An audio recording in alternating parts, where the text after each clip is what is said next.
എല്ലാവരും പ്രവാസത്തിലേക്ക് വരുന്നത് ഒരുപാട് സ്വപ്നങ്ങളും പ്രതീക്ഷകളും ഒക്കെ ആയിട്ടാണ് വരുന്നത്. എൻ്റെ ഹസ്ബൻഡ് ഇവിടെ ഉണ്ടായിരുന്നു. ഞങ്ങൾ തമ്മിൽ കാണാനോ മിണ്ടാനോ ഒന്നും സൗകര്യം ഇല്ലായിരുന്നു.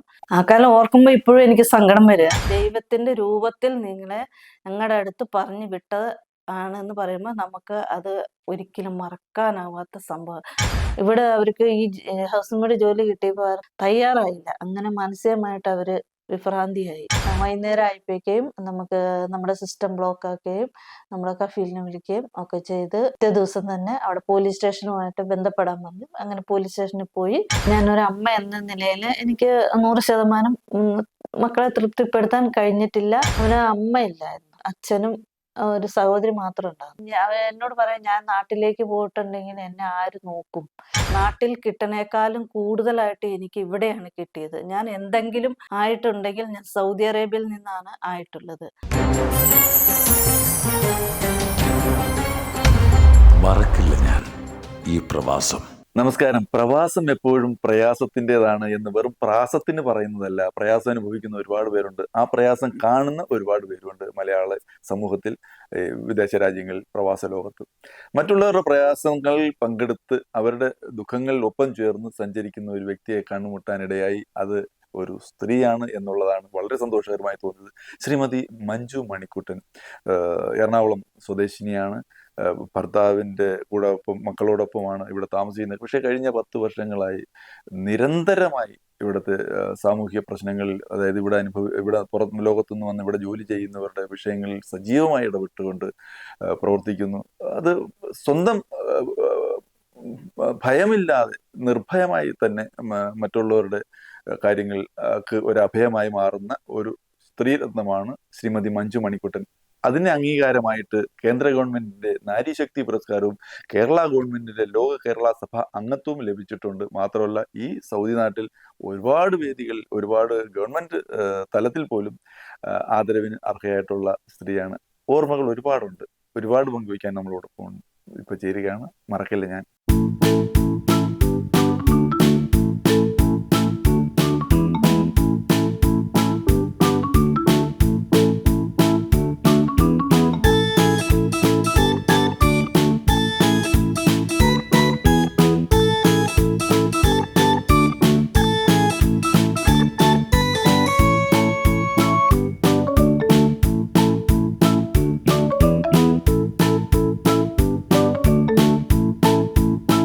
എൻ്റെ വീട് എറണാകുളം ജില്ലയിൽ പെരുമ്പാവൂരാണ്. ഞാൻ സൗദി അറേബ്യയിൽ വന്നിട്ട് 15 വർഷമാകുന്നു. എനിക്ക് 2 മക്കളാണ്. ഒരു മോനും ഒരു മോളും. മോള് ചെന്നൈയിൽ പഠിക്കുന്നു. മോൻ BSc കമ്പ്യൂട്ടർ സയൻസ്, മോള് നഴ്സിംഗിന് പഠിക്കുന്നു. ഭർത്താവ് മണിക്കുട്ടൻ ഇവിടെ ഒരു കമ്പനിയിൽ ജോലി ചെയ്യുന്നു. ഞാൻ സൗദി അറേബ്യയിൽ എത്തുന്നത് വിവാഹശേഷമാണ്. ഏതാണ്ട് 10 വർഷങ്ങൾക്ക് ശേഷമാണ് എത്തുന്നത്. ഒരു പാർലറിൽ ജോലിക്ക് വേണ്ടിയാണ് വരുന്നത്. എല്ലാവരും പ്രവാസത്തിലേക്ക് വരുന്നത് ഒരുപാട് സ്വപ്നങ്ങളും പ്രതീക്ഷകളും ഒക്കെ ആയിട്ടാണ് വരുന്നത്. അതുപോലെ ഞാനും ഒരുപാട് പ്രതീക്ഷകളൊക്കെ ആയിട്ടാണ് വന്നത്. പ്രവാസ ജീവിതത്തിൽ എല്ലാവരും അനുഭവിക്കുന്ന ഒരു കാര്യം എന്ന് വെച്ചാൽ വിരഹവേദന. അങ്ങനെ നാടും വീടും വിട്ട് എല്ലാവരും വരുന്നു. ഞാനും അങ്ങനെ തന്നെ വന്നു. എൻ്റെ ഹസ്ബൻഡ് ഇവിടെ ഉണ്ടായിരുന്നു കമ്പനിയിൽ ഒരു ജോലിക്കായിട്ട്. പക്ഷെ ഞങ്ങൾ തമ്മിൽ കാണാനോ മിണ്ടാനോ ഒന്നും സൗകര്യം ഇല്ലായിരുന്നു. എൻ്റെ മക്കളെ ഇട്ടിട്ടാണ് വന്നത്. മക്കളൊന്ന് ചെറുത്, മോള് LKG പഠിക്കുന്നു, മോൻ 2ാം ക്ലാസ്സിൽ പഠിക്കുന്നു. അപ്പൊ അതിൻ്റെതായ ഒരു ബുദ്ധിമുട്ട് അന്നത്തെ കാലത്ത് ഞാനും അനുഭവിച്ച ഒരു വ്യക്തിയാണ്. 3 മാസത്തിന് ശേഷം ആണ് ഞങ്ങൾ തമ്മിൽ കാണുന്നത്. കഫീല് രണ്ടും കാണാൻ അനുവദിക്കില്ലായിരുന്നു. എൻ്റെ കഫീലായിരുന്നു കൂടുതൽ കാണാൻ അനുവദിക്കാത്തത്. കാരണം അവരൊരു ട്യൂണീഷ്യക്കാരിയായിരുന്നു. അപ്പോൾ ഒരുപാട് സങ്കടങ്ങൾ ഉണ്ടായി. ആ സമയത്ത് ഭർത്താവിൻ്റെ സ്പോൺസറിൽ നിന്നും പേപ്പർ വാങ്ങി കൊണ്ടുവന്ന് എൻ്റെ സ്പോൺസറുടെ അടുത്ത് കൊടുത്ത് അതിനുശേഷമാണ് ഞങ്ങളെ കാണാൻ അനുവദിച്ചത്. ആ കാലം ഓർക്കുമ്പോൾ ഇപ്പോഴും എനിക്ക് സങ്കടം വരികയാണ്. കാരണം എന്താന്ന് വെച്ചാൽ മക്കളെ വിളിക്കുമ്പോഴും പറയുമ്പോഴും ഒക്കെ ഇപ്പോഴും എനിക്ക് സങ്കടമാണ് വരുന്നത്. പിന്നെ എൻ്റെ ഓഫിന്റെ ദിവസം ഒരു ദിവസം എന്നെ പുറത്ത് വിടാനുള്ള അനുവാദം എനിക്ക് കിട്ടി. അങ്ങനെ ഞാൻ ഓഫ് ദിവസം ഹസ്ബൻഡിന്റെ കൂടെ വെളിയിൽ പോയി അങ്ങനെ പിന്നീട് ആ, ഒരു വർഷം ആ പാർലറിൽ ജോലി എടുത്തു. അതിനുശേഷം ആ പാർലറിൽ നിന്ന് ഞാൻ വേറെ പാർലറിൽ തെനാസിൽ മാറിപ്പോയി. അവിടെ ചെന്നതിന് ശേഷമാണ്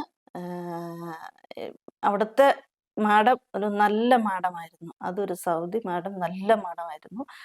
അവിടെ നിന്നാണ് ശരിക്കും എനിക്ക് സംസാരിക്കാനും കാണാനുമുള്ള അവസരം ഉണ്ടായത്. ശരിക്കും പറഞ്ഞാൽ ഒരു വർഷം 1.5 വർഷത്തിന് ശേഷം. അത് കഴിഞ്ഞ് ഞങ്ങളുടെ മാഡം പറഞ്ഞ് നിനക്ക് വെളിയിൽ പോയി താമസിക്കാൻ വേണ്ടി റൂം എടുത്ത് താമസിക്കാം എന്നുള്ളൊരു അനുവാദം കിട്ടി. അനുവാദത്തിന് ശേഷം നമ്മൾ വെളിയിൽ പോയി റൂം എടുത്ത് താമസിച്ചു. അതിനുശേഷം മക്കളപ്പം അന്നേരവും മക്കള് നാട്ടിൽ തുടർന്നുകൊണ്ടിരിക്കുകയാണ്. അപ്പം മക്കളെ ഇങ്ങോട്ട് കൊണ്ടുവരാനുള്ള ഒരു അനുവാദം ചോദിച്ചു. അപ്പോൾ രണ്ടുപേരും അനുവദിച്ചു. എൻ്റെ സ്പോൺസറും ഹസ്ബൻഡ് സ്പോൺസറും അനുവദിച്ച് ഞങ്ങൾ മക്കളെ നാട്ടിൽ നിന്ന് സൗദി അറേബ്യയിലേക്ക് കൊണ്ടുവന്നു. അപ്പം മോള് 4ാം ക്ലാസ്സിൽ പഠിക്കുന്ന സമയത്താണ് ഇവിടെ ഇന്റർനാഷണൽ ഇന്ത്യൻ സ്കൂളിൽ കൊണ്ടുവന്ന് ചേർക്കുന്നത്. മോന് 6ാം ക്ലാസ്സിലും. അങ്ങനെ ജീവിതം ഞങ്ങളുടെ സന്തോഷകരമായി തുടർന്ന് പോയിക്കൊണ്ടിരുന്നു. ആ അവസരത്തിലാണ് സഫിയ അജിത്ത് എന്ന് പറഞ്ഞ സഹോദരി ഞങ്ങളുടെ ജീവിതത്തിലേക്ക് കടന്നു വരുന്നത്. ഞാൻ പാർലറിൽ ജോലി എടുത്തോണ്ടിരുന്നപ്പോൾ അവിടെ ഒരു ബാംഗ്ലൂർ സ്വദേശിനി ഉണ്ടായിരുന്നു, ആയിഷയുടെ ഒരു വിഷയമായിയാണ് സഫിയ അജിത്ത് എന്ന് പറഞ്ഞ സഹോദരി അവിടെ കടന്നു വരുന്നത്. അപ്പോൾ അവര് ആ വിഷയത്തിൽ ഏർപ്പെടുകയും ആയിഷയുടെ വിഷയത്തിൽ ഏർപ്പെടുകയും അങ്ങനെ സഫിയ സഹോദരിയായിട്ട് പരിചയപ്പെടുകയും ഹസ്ബൻഡിന് നേരത്തെ പരിചയം ഉണ്ടായിരുന്നു. സഫിയ ആയിട്ട് നേരത്തെ പരിചയം ഉണ്ടായിരുന്നു. ഡിപ്പോർട്ടേഷൻ സെൻ്ററിലും ലേബർ ഓഫീസുകളിലും എല്ലാം ഹസ്ബൻഡും സഫിയ ചേച്ചിയും കൂടെ പോയിക്കൊണ്ടിരുന്നതാണ്. ഞാൻ പിന്നീട് വന്നപ്പോൾ ഞാൻ പിന്നെ പരിചയപ്പെട്ടു. അങ്ങനെ അവരുടെ മാർഗത്തിലൂടെ നമ്മൾ സഞ്ചരിച്ചു. അവർ പറഞ്ഞു തന്ന വഴി ജീവകാരുണ്യം, അവരുടെ വഴിയിലൂടെയാണ് ഞാൻ സഞ്ചരിച്ചത്.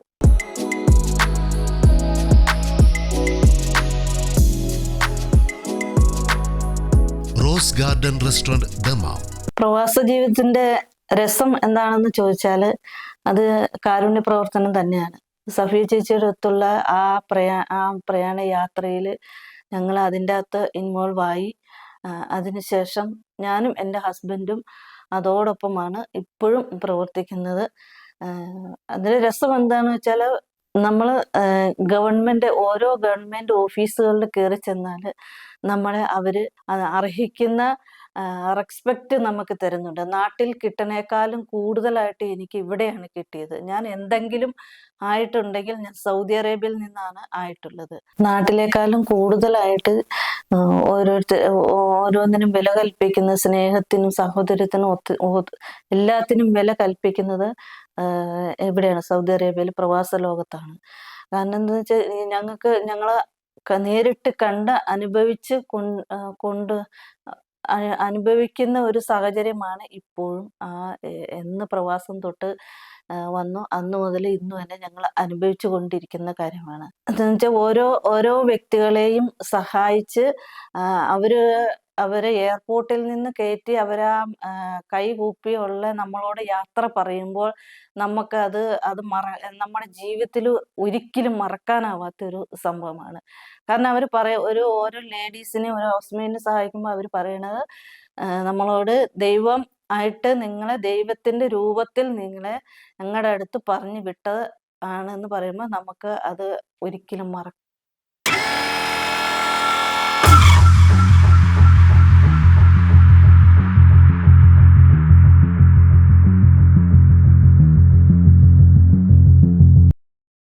നിരവധി സമ്മാനങ്ങളും ആദരവുകളും ഈ പ്രവാസ ലോകത്ത് എനിക്ക് കിട്ടിയിട്ടുണ്ടെങ്കിലും ആദ്യമായിട്ട് എനിക്കൊരു ആദരവ് തന്നത് OICC കോഴിക്കോട് ജില്ല അസ്ലം ഫറൂഖാണ് എനിക്ക് ആദ്യമായിട്ടൊരു പുരസ്കാരം തന്നത്. അത് ഞാൻ എൻ്റെ ജീവിതത്തിൽ ഒരിക്കലും മറക്കില്ല.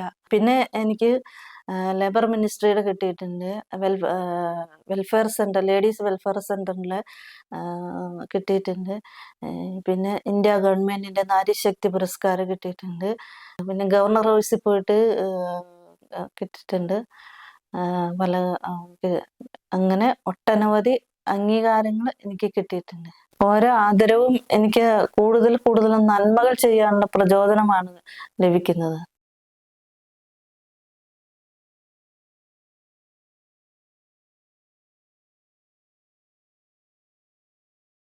ഈ പ്രവാസ ജീവിതത്തിൽ നിന്ന് ഞാൻ മനസ്സിലാക്കിയ ഒരു കാര്യം, പരസ്പര സ്നേഹവും ജാതി മത വർഗ ഭേദമന്യേ എല്ലാവരും പരസ്പര സ്നേഹം.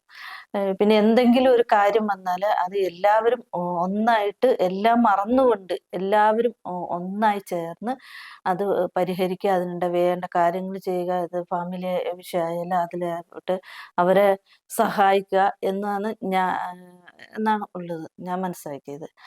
പിന്നെ എന്താന്ന് വെച്ചാൽ ചുരുക്കം ചിലർ അവരുടെ ജോലി റൂം ആയിട്ട് ജീവിക്കുന്ന ആൾക്കാരുണ്ട്. സാമൂഹ്യമായിട്ട് ഒരു ബന്ധവുമില്ല, മറ്റുള്ള ആൾക്കാരോട് ബന്ധവുമില്ല, മറ്റ് സഹപ്രവർത്തകരോട് പോലും ബന്ധമില്ലാത്ത ചിലപ്പോൾ അവരുടെ സ്വഭാവം അങ്ങനെ ആയിരിക്കാം. പക്ഷെ അങ്ങനെയല്ല വേണ്ടത്. അത് നമ്മൾ മറ്റുള്ളവരുമായിട്ട് ബന്ധം ഏതെങ്കിലും ഒരു സംഘടനയിൽ നമ്മളൊരു അംഗത്വം എടുക്കുകയോ അല്ലെങ്കിൽ മറ്റേ പൊതുമേഖലയിൽ നിൽക്കുന്ന ആൾക്കാരുമായിട്ട് ഒരു ചെറിയൊരു ബന്ധം വെക്കുകയോ എന്തെങ്കിലും വേണം. കാരണം ഉദാഹരണത്തിന് ഈ ഏതാനും മാസങ്ങൾക്ക് മുമ്പ് നമ്മുടെ കോവാറിൽ തന്നെ ഒരു സംഭവം ഉണ്ടായി. ഭാര്യയും ഭർത്താവും മരിച്ചു. അപ്പൊ ഭർത്താവിന് ഒരുപാട് കടങ്ങളും കാര്യങ്ങളും ഒക്കെ ഉണ്ടായിരുന്നു. അതാണ് അങ്ങനെ ആത്മഹത്യയിലേക്കുള്ള വഴി തെളിച്ചത്. അത് അവർ ആരുമായിട്ട് ഷെയർ ചെയ്തില്ല, അവര് തന്നെ സ്വകാര്യമായിട്ട് വെച്ചോണ്ടിരുന്നു. അങ്ങനെ അത് സംഭവിച്ചു. അത് ഒരുപക്ഷെ മറ്റ് ആൾക്കാരുമായിട്ട് ഷെയർ ചെയ്തിരുന്നെങ്കിൽ അത് പരിഹരിക്കാവുന്ന പ്രശ്നം ഉണ്ടായിരുന്നുള്ളൂ. അത് സാമ്പത്തികമായിട്ടുള്ള പ്രശ്നം ഉണ്ടായിരുന്നുള്ളൂ, പരിഹരിക്കാവുന്ന പ്രശ്നം ഉണ്ടായിരുന്നു. കാരണം അത് നമ്മൾ ചുറ്റും അതിനുശേഷം ഈ സംഭവം നടന്നതിന് ശേഷം നമ്മൾ അന്വേഷിച്ചപ്പോഴാണ് പറയുന്നത് അവര് ആരുമായിട്ട് അങ്ങനെ ടച്ച് ഇല്ലായിരുന്നു, അങ്ങനെ സഹകരിക്കാൻ ഒരു താല്പര്യം ഇല്ലാത്ത വ്യക്തികളായിരുന്നു എന്നാണ് നമ്മൾ മനസ്സിലാക്കാൻ സാധിച്ചത്. പ്രവാസ ലോകത്ത് പണമായിട്ട് ഞങ്ങൾക്ക് ഒരുപാട് സമ്പാദിക്കാൻ കഴിഞ്ഞില്ലെങ്കിലും മറ്റുള്ളവരുടെ സ്നേഹവും പ്രാർത്ഥനയും എല്ലാം ഒരുപാട് ഞങ്ങൾക്ക് കിട്ടിയിട്ടുണ്ട്.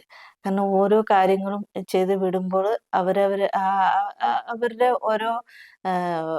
ഓരോരോ വാക്കുകളും നമ്മളെ ഒരുപാട് സന്തോഷം ഉണ്ടാക്കിയിട്ടുണ്ട്. പിന്നെ എന്താ വെച്ചാൽ ഹൈദരാബാദ് ആ ഭാഗത്തേക്കൊക്കെ ചെന്നിട്ടുണ്ടെങ്കിൽ അവിടെ നമ്മൾ സ്വീകരിക്കാനും നമുക്ക് സ്നേഹം തരുവാനും നമ്മളോടൊത്ത് സമയങ്ങൾ പങ്കിടാനും ഒരുപാട് പേരുണ്ട്. നമ്മൾ സ്വീകരിക്കാൻ, നമ്മൾ സന്തോഷത്തോടു കൂടി സ്വീകരിക്കാൻ ഒട്ടനവധി ആളുകളുണ്ട്. അത് കൂടുതലായിട്ട് സ്ത്രീകളാണ്. കാരണം എന്താന്ന് വെച്ചാൽ ആ പ്രദേശത്ത് നിന്ന് കൂടുതൽ ഹൈദരാബാദ്, കടപ്പ, തെലങ്കാന ആ പ്രദേശത്ത് നിന്ന് കൂടുതൽ സ്ത്രീകൾ ഈ ഹൗസ് മെയ്ഡായിട്ട് വരുന്നുണ്ട്. അപ്പൊ ഞാൻ ഒരുപാട് സ്ത്രീകളെ ഇവിടുന്ന് കയറ്റിവിട്ടിട്ടുണ്ട് സഹായിച്ച്. അത് ഓരോരോ വിഷയങ്ങൾ. കാരണം ഇവിടെ ജോലിയുടെ പ്രശ്നം, പിന്നെ സ്പോൺസർമാരുമായിട്ടുള്ള വിഷയം, പിന്നെ അവരുടെ നാടും വീടും വിട്ട് മാനസികമായിട്ട് ഉള്ള വിഷയം, അങ്ങനെ ഒരുപാട് വിഷയങ്ങളുണ്ട്. പലരും പല ടൈപ്പുള്ള ആൾക്കാരാണ്. പിന്നെ തിരുവനന്തപുരത്ത് നിന്ന് ഒരു ലേഡി വന്നിരുന്നു.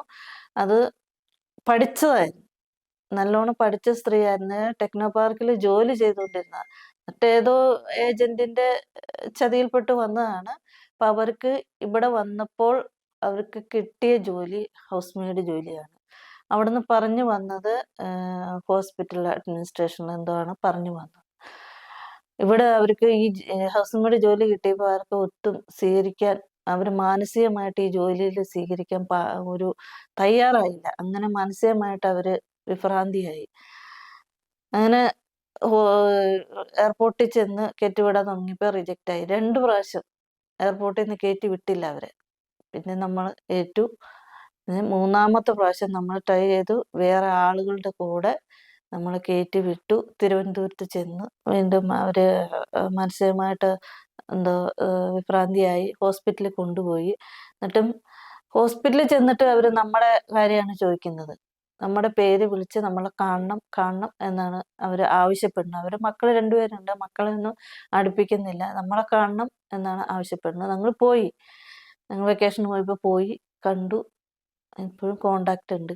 പ്രായം ചെറുപ്പം കല്യാണം കഴിക്കാത്ത ഒരു ചെറുക്കനാണ്. ഹോസ്പിറ്റൽ കേസ്, അവനെ വണ്ടിയുടെ അടിയിൽ നമ്മള് ജോലി ചെയ്യില്ല കിടന്നുകൊണ്ട്, അത് ജോലി ചെയ്താണ് പീജാക്കി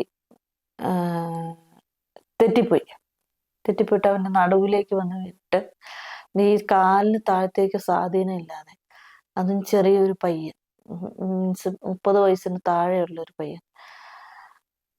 അവന്റെ അരയ്ക്ക് മേപ്പോട്ട് അവന് യാതൊരു കുഴപ്പമില്ല, അവന്റെ ബുദ്ധിക്കും അവന്. അപ്പൊ അവന്റെ ഒരു സങ്കടം കാണും. കാരണം അവന് അമ്മയില്ലായിരുന്നു. അച്ഛനും ഒരു സഹോദരി മാത്രമേ ഉണ്ടായിരുന്നുള്ളൂ. അപ്പൊ അവൻ എന്നോട് പറയാം, ഞാൻ നാട്ടിലേക്ക് പോയിട്ടുണ്ടെങ്കിൽ എന്നെ ആര് നോക്കും?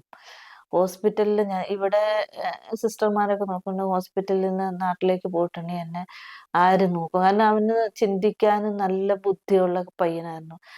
അവന്റെ ബുദ്ധിക്കൊന്നും പറ്റിയില്ല. ആക്സിഡന്റ് പറ്റിയാലും നടുവിന് താഴത്തേക്ക് എണിച്ചു കിടക്കാൻ പറ്റില്ലാത്ത. അപ്പൊ ആ ഒരു സങ്കടമൊക്കെ കാണുമ്പോൾ നമുക്ക് വല്ലാത്ത ബുദ്ധിമുട്ടാണ്. അങ്ങനെ ഒക്കെ കാണുമ്പോഴും നമ്മളാണ് സഹായിച്ച അവിടെ സ്ട്രക്ചറിൽ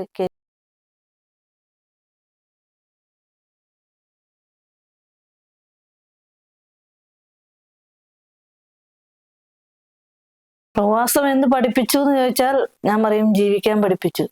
കാരണം ജോലി ചെയ്യാൻ ഉള്ളൊരു സന്മനസ് ഉണ്ടാക്കിയത്, സന്മനസ് ഇവിടെ വന്നതിന് ശേഷമാണ്. ഞാൻ ജോലിക്ക് പോയിക്കൊണ്ടിരുന്നപ്പോഴും രാവിലെ 7 മണിക്ക് വീട്ടിലത്തെ ജോലികളൊക്കെ കഴിഞ്ഞ് മക്കളെ സ്കൂളിൽ വിട്ടതിന് ശേഷം 7 മണി 8 മണിയാകുമ്പോഴേക്കും വീട്ടിൽ നിന്ന് ഇറങ്ങും. അത് കഴിഞ്ഞ് ലേബർ ഓഫീസ്, ഡിപ്പോർട്ടേഷൻ സെന്റർ, അവിടെ എല്ലാം പോയി ഗവൺമെന്റ് ഓഫീസുകളിൽ പോയി കറങ്ങിയതിന് ശേഷം ഞാൻ നേരെ പോകുന്നത് എൻ്റെ ജോലി സ്ഥലത്തേക്കാണ്. അവിടെ നിന്ന് ജോലി ചെയ്ത് 10 മണിക്കാണ് എൻ്റെ ജോലി കഴിയുന്നത്. രാത്രി 10 മണിക്ക്. അങ്ങനെയാണ് ഞാൻ വെയിറ്റ് ചെയ്തത്. അപ്പൊ നാട്ടിലത്തെക്കാളും കൂടുതലായിട്ട് ഇവിടെ ജോലി ചെയ്യുന്നുണ്ട്, അതിനുള്ള പ്രതിഫലവും ഇവിടെ കിട്ടുന്നുണ്ട്. പിന്നെ പ്രവാസത്തില് ഏറ്റവും കൂടുതൽ പഠിപ്പിച്ചത് സഹജീവികളോടുള്ള കാരുണ്യമാണ്. എന്താണെന്ന് വെച്ചാൽ നമ്മള് ഒറ്റപ്പെട്ട് വരുമ്പോൾ മറ്റുള്ളവർ, നമുക്കാരുമില്ല ഇവിടെ. അപ്പൊ നമ്മൾ എല്ലാ ദേശക്കാരും എല്ലാ ഭാഷക്കാരും ആയിട്ട് സഹകരിച്ച് ആണ് നമ്മൾ മുന്നോട്ട് പോകുന്നത്. പിന്നെ ഇവിടുത്തെ ഗവൺമെന്റ് ഓഫീസുകളിലാണെങ്കിലും കയറി ചെന്നാൽ അതിൻ്റെതായ ഒരു പരിഗണന എപ്പോഴും നമുക്കുണ്ട്. ഒരു സ്ത്രീ എന്ന നിലയിലും അല്ലാതെയും എല്ലാ പരിഗണനയും നമുക്കുണ്ട്. ഇനി എംബസി ഇന്ത്യൻ എംബസിയിലാണെങ്കിലും നമുക്ക് എല്ലാ രീതിയിലും വളരെ സപ്പോർട്ടാണ്, വളരെ പരിഗണന കിട്ടുന്നുണ്ട്. ഇന്ത്യ ഗവൺമെന്റിന്റെ നാരിശക്തി പുരസ്കാരം നമുക്ക് കിട്ടിയത് പോലും സ്ത്രീകളുടെ ഉന്നമനത്തിന് വേണ്ടി പ്രവർത്തിച്ചിട്ടാണ്. മറ്റുള്ളവരോട് കരുണ കാണിച്ചിട്ട്, മറ്റുള്ളവരുടെ കാര്യങ്ങളിൽ ഇടപെട്ട് നമുക്ക് നമ്മുടെ പരിധിക്കുള്ളിൽ നിന്നുകൊണ്ട് എന്ത് ചെയ്യാൻ പറ്റുന്നോ അതൊക്കെ നമ്മൾ ചെയ്തിട്ടാണ് നമുക്ക് ഈ അവാർഡും കാര്യങ്ങളും പുരസ്കാരങ്ങളും ഒക്കെ ഇപ്പോൾ ലഭിച്ചുകൊണ്ടിരിക്കുന്നതും.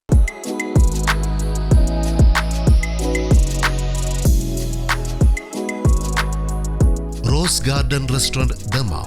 പ്രവാസ ജീവിതത്തിൽ ഒരു തെറ്റിനെ പറ്റി പറയുമ്പോൾ അതെനിക്ക് ഓർമ്മ വരുന്നത്, ഒരു തമിഴ്നാട് സ്വദേശിനെ സഹായിക്കാൻ പോയതാണ്. അത് ഞങ്ങൾ താമസിക്കുന്ന സ്ഥലത്ത് നിന്ന് ഏകദേശം 150 കിലോമീറ്റർ ദൂരെയാണ്. അവർക്ക് എന്തോ വിഷയങ്ങളൊക്കെ ആയിട്ട് നമ്മളെ കോണ്ടാക്ട് ചെയ്തുകൊണ്ടിരുന്നു. നമ്മൾ ഇന്ത്യൻ എംബസിയുടെ ഓതറൈസേഷനോട് കൂടിയാണ് അവിടെ ചെന്നത്. അങ്ങനെ ആ സ്ത്രീ ഇറങ്ങി വരികയും നമ്മുടെ കാറ് കയറുകയും ചെയ്തു. പക്ഷെ നമുക്ക് അങ്ങനെ ചെയ്യാൻ പാടില്ല. അവർക്ക് എന്തെങ്കിലും വിഷയം ഉണ്ടെങ്കിൽ അവര് അടുത്ത പോലീസുമായിട്ട് ബന്ധപ്പെടണം, അല്ലെങ്കിൽ അവർക്ക് പോലീസിനെ വിളിക്കാം. പക്ഷെ നമ്മൾ ചെയ്ത തെറ്റ് എന്ന് വെച്ചാൽ അവരെ നമ്മളെ വണ്ടി കയറ്റിയ ശേഷം നമുക്ക് അടുത്തുള്ള പോലീസ് സ്റ്റേഷനിൽ പോലീസ് സ്റ്റേഷനിൽ പോയി ഹാൻഡ് ഓവർ ചെയ്യാൻ പറ്റും. പക്ഷെ നമ്മളത് ചെയ്തില്ല, അത് തെറ്റാണ്. നമ്മൾ നേരെ റിയാദ് എംബസിയിലേക്ക് അവിടെ കൊണ്ടുപോയി ഹാൻഡ് ഓവർ ചെയ്തു. അപ്പോൾ എംബസി പറഞ്ഞ് നിങ്ങൾ പൊക്കോ, കുഴപ്പമൊന്നുമില്ലെന്ന്. അത് കഴിഞ്ഞ് വൈകുന്നേരം ആയപ്പോഴേക്കും നമുക്ക് നമ്മുടെ സിസ്റ്റം ബ്ലോക്ക് ആക്കുകയും നമ്മളെ കഫീലിനെ വിളിക്കുകയും ഒക്കെ ചെയ്ത് വീണ്ടും തിരിച്ച് പിറ്റേ ദിവസം തന്നെ അവിടെ പോലീസ് സ്റ്റേഷനുമായിട്ട് ബന്ധപ്പെടാൻ പറഞ്ഞു. അങ്ങനെ പോലീസ് സ്റ്റേഷനിൽ പോയി നമുക്ക് അവർക്ക് കൊണ്ടുവന്ന നഷ്ടപരിഹാരം, അവരുടെ വിസയുടെ നഷ്ടപരിഹാരം കൊടുത്ത് ആണ് ആ കേസ് തീർത്തത്. നിയമപരമായിട്ട് ഒരു സൗദി പൗരന്റെ വീട്ടിൽ നിന്ന് അവരുടെ ജോലിക്കാരെ നമുക്ക് വിളിച്ചിറക്കി കൊണ്ടുപോകാൻ പാടില്ല. അത് ഞങ്ങൾ ചെയ്ത് തെറ്റ്. പലപ്പോഴും നമ്മൾ മറ്റു കാര്യങ്ങളൊക്കെ ആയിട്ട് പുറത്തു പോകുമ്പോൾ ഞാനൊരു അമ്മ എന്ന നിലയിൽ എനിക്ക് 100% മക്കളെ തൃപ്തിപ്പെടുത്താൻ കഴിഞ്ഞിട്ടില്ല എന്നാണ് എൻ്റെ മനസാക്ഷി പറയുന്നത്. എന്താന്ന് വെച്ചാല് ചില സമയത്ത് ചില ആളുകള് നമ്മളെ സഹായിച്ച ആളുകളെ എയർപോർട്ടിൽ കൊണ്ടുപോയി, ഹൗസ് മെയ്ഡ് എന്ന് വെച്ചാൽ നമ്മളെ എയർപോർട്ടിൽ കൊണ്ടുപോയി കയറ്റി വിടണം. അപ്പോൾ ഈ മക്കൾക്ക് പഠിക്കാനുണ്ട്. അപ്പൊ അവരെ പഠിക്കാൻ ഏൽപ്പിച്ചിട്ട് ഇരുത്തിയിട്ട്, അല്ലെങ്കിൽ അവർക്ക് ഭക്ഷണം കൊടുത്ത് ഭക്ഷണം വിളമ്പി വെച്ചിട്ട് അങ്ങനെയൊക്കെയാണ് നമ്മള് പോവാറ്. ചിലപ്പോൾ ഉറക്കി കിടത്തിയിട്ട് പോവും. അപ്പോൾ ഇവിടെന്ന് വെച്ചാൽ 4 ചുമരുകൾക്കുള്ളിലാണ് അവര് ജീവിക്കുന്നത്. മുറ്റത്തേക്ക് ഇറങ്ങാൻ പാടില്ല. നാട്ടിലെന്ന് വെച്ചാൽ വീട്ടുകാരുണ്ട്. മുറ്റത്തേക്ക് ഇറങ്ങാം, അവർക്ക് കളിക്കാം. പക്ഷെ ഇവർക്ക് ഇവിടുത്തെ സാഹചര്യം വേറെ, അവിടുത്തെ സാഹചര്യം വേറെ. അപ്പൊ ഒരുപാട് സമയങ്ങൾ അവർക്ക് മിസ്സായിട്ടുണ്ട് എന്നിൽ നിന്നുള്ളത്. പിന്നെ എന്താന്ന് വെച്ചാൽ ഹസ്ബൻഡ് നല്ല സപ്പോർട്ടാണ് എല്ലാ കാര്യത്തിനും. എനിക്ക് അച്ഛനും അമ്മയുണ്ട്. പിന്നെ ഞങ്ങൾ ഒരു സഹോദരി, ഒരു സഹോദരനുണ്ട്. സഹോദരൻ ഇവിടെ ഉണ്ട്. സഹോദരി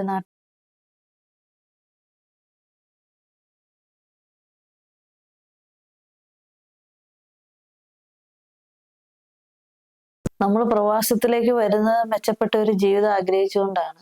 നമുക്കത് കിട്ടുന്നുണ്ട് ഇവിടെ. പക്ഷെ എന്നാലും നമ്മൾ നാട്ടിലെ കാര്യങ്ങൾ ഒക്കെ കുറെ കാര്യങ്ങൾ മിസ്സാവുന്നുണ്ട്.